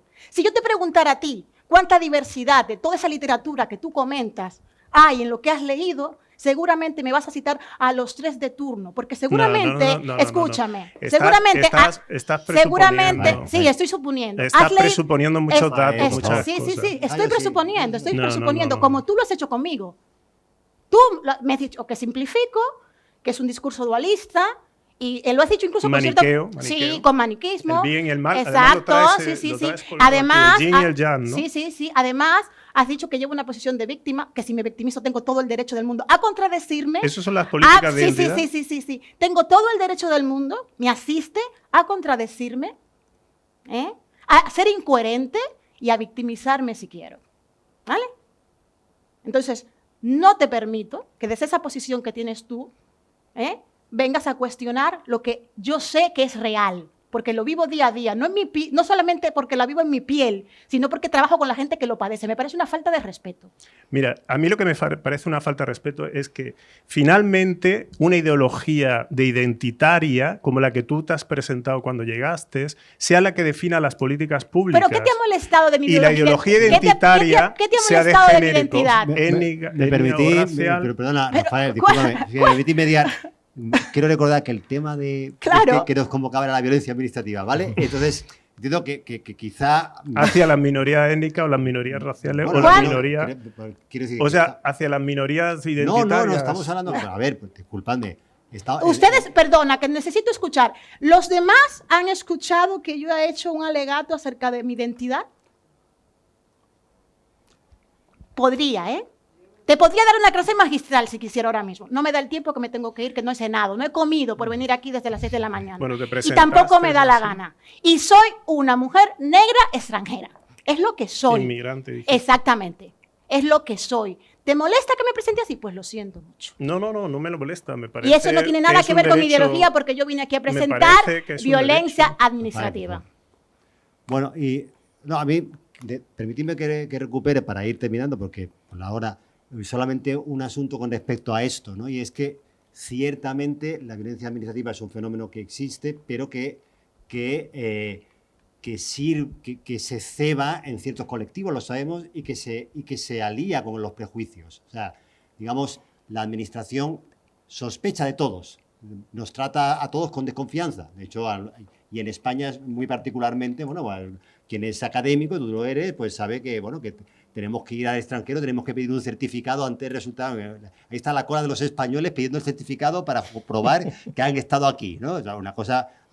Porque realmente, bueno, tenemos esta desconfianza.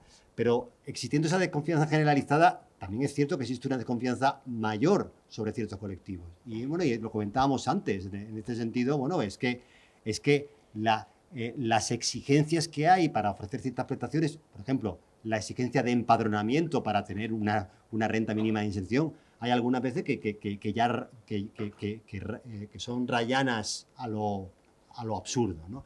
Bueno, y en este sentido creo que la vinculación entre prejuicio, ¿no? y violencia administrativa es real y creo que en este sentido pues, también tenía tenía su sentido, valga la redundancia, pues que Josie, bueno, pues hablase, ¿no?, de cómo el prejuicio y la violencia están alineadas. No en todos los casos, hay mucha violencia, digo, hay una violencia generalizada por ahí, pero ciertamente, lamentablemente, en más de uno. Yo creo que eso es una realidad. Dicho lo cual, parece que el tema de las raíces de la pobreza y sus posibles soluciones es un tema que muy posiblemente tengamos que traer aquí para una próxima edición de Reinventando la Vida en Común, que es asunto complejo donde lo haya, pero bueno, también es necesario. Pero hoy era otro, hoy era violencia administrativa, que mal que bien, con la participación de Josie Atillo, de Manuel Moreno Linde y de todos los que estáis aquí, que realmente habéis hecho participaciones muy, muy generosas, porque también era la idea, ¿no? Estamos hablando de un concepto en construcción, un concepto que realmente, bueno, que yo creo que le falta andadura, y un concepto que yo creo que los comentarios que habéis hecho, en el sentido que merece la pena ser refinado, para que no se abuse eventualmente de él, pero para que siga siendo valioso para construir una sociedad mejor, pues bueno, yo creo que es un concepto que tiene sentido, y espero que esta grabación, ¿no?, con vuestras contribuciones, pues sirva, ¿no?, pues para afianzar la idea de violencia administrativa como algo ominoso, ¿no?, y algo con lo que combatir. Sin más, un aplauso para nuestros ponentes y también para vosotros.